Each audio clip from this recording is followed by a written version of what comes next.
Hey everyone, Chris here at Melrose T-Tops. Today we're going to be covering the installation procedure for 78 to 82 Corvette glass T-Tops. Stay tuned. Alright, so first thing you're going to want to do is unpack your tops, check for any damage. In the box still should be some instructions and some more adjustment shims. We'll get to that here shortly. Tools you're going to need, 7/16 socket, Phillips screwdriver. I'm going to be using a cordless drill just to expedite the process for video purposes. The first thing you're going to want to do is take off these plastic trim covers so we can access the hardware.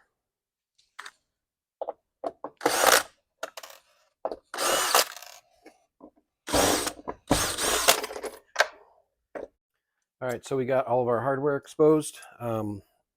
Quick rundown on terminology so we're all on the same page. You got your chrome tongues. Those go into the center T-bar like that. Shims go in between the tongue and the frame. They'll adjust the height of the glass once we get to that point. You got the front latch with latch adjustment button, turn out or in to relieve or add tension on the latch. And you got your rear latch rod pin. This here, it's got a little slot in it. So if that's not engaging far enough into your B-pillar, this pin, once you close your latch, turn it in or out, you turn it out, you go farther into the rear pillar post. All right, so the first thing you're going to want to do is make sure all of your hardware is really loose. Next step is we're going to put them on the car. These weather strips are fresh, they take up a lot of space, so you want to have these everything flopping around. When you pick these up, pick them up this way so that the shims don't fall out. Makes your life a little easier. Some people tape them, it's unnecessary though. All right, so next step, we're putting them on the car. I know we're just using a clip of a vehicle here. It's been checked for square.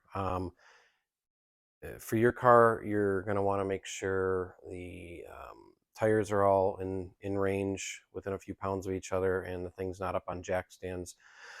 78 to 82 Corvettes aren't really known for their structural rigidity, so just make sure you're on a fairly level surface so the car is not skewed at all. Don't try and jam them all the way in. What you're going to end up having troubles with is trying to compress this brand new weather strip in a tiny space here. They're supposed to be laying on top of this T-bar. So the best way to do that, put it at an angle, make sure your weather strip's on top of the T-bar,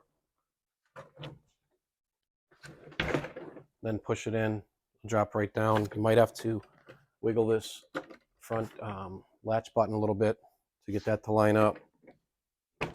Check your rear locator, clamp it.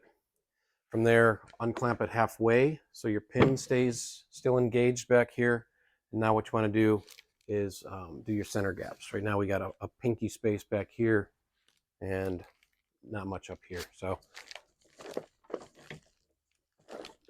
pull them around, get your gaps square.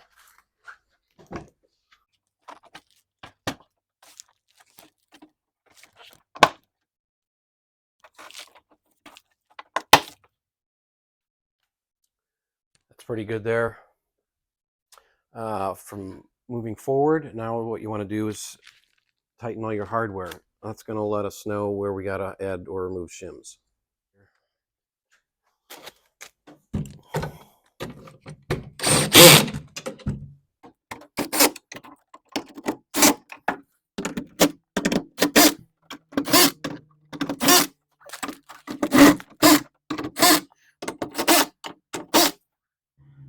You should now have all your hardware tight.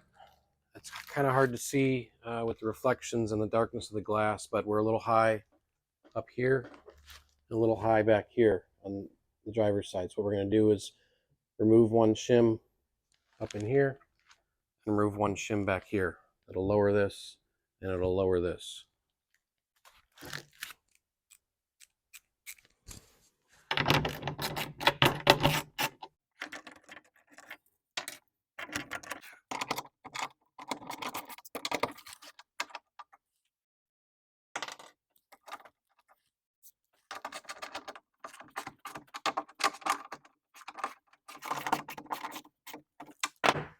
All right, so we're about even all the way across the front here, and same across the back.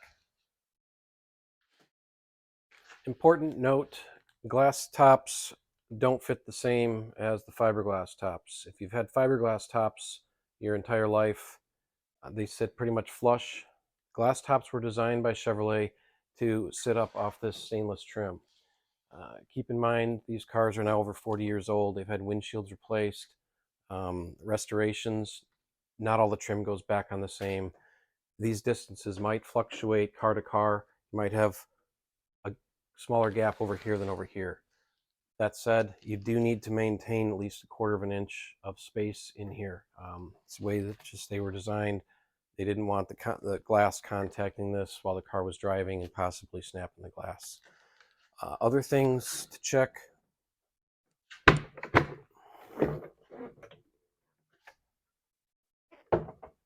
Is you got 3 bushings per side, 1 in each T-bar, and 1 in the front for the latch. This is your front latch pin bushing, goes up in here. These are your center tongue bushings. If you're restoring the car, check those out, make sure they haven't fallen out. It's going to make it a lot easier to adjust these tops if these are fresh or they're not missing. Tops are adjusted. Let's put our trim covers back on.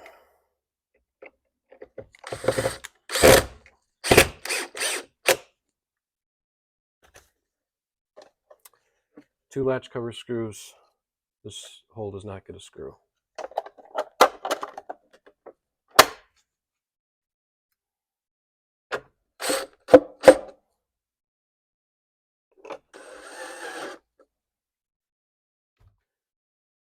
All right, so remember when we go to put these back on the car, by tightening all this hardware down, we've essentially removed all of the excess space that we had before, and now we're going to be trying to compress this weather strip by hand, putting the tops on the car.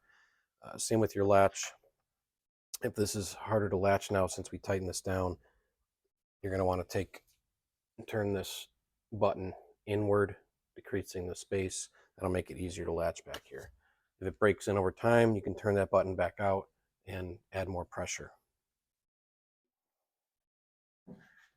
All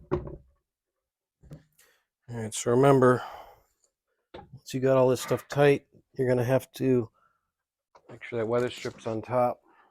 T-bar, might have to muscle it into place a little bit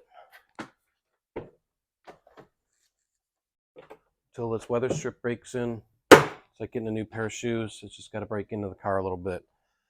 Once you get them on the car, leave them on for a month. You'll find that they're going to go on a little easier next time you take them off. Thanks for watching. You got any questions? Call the phone number in the terms and conditions and instruction packet that came with your tops. Thanks for watching.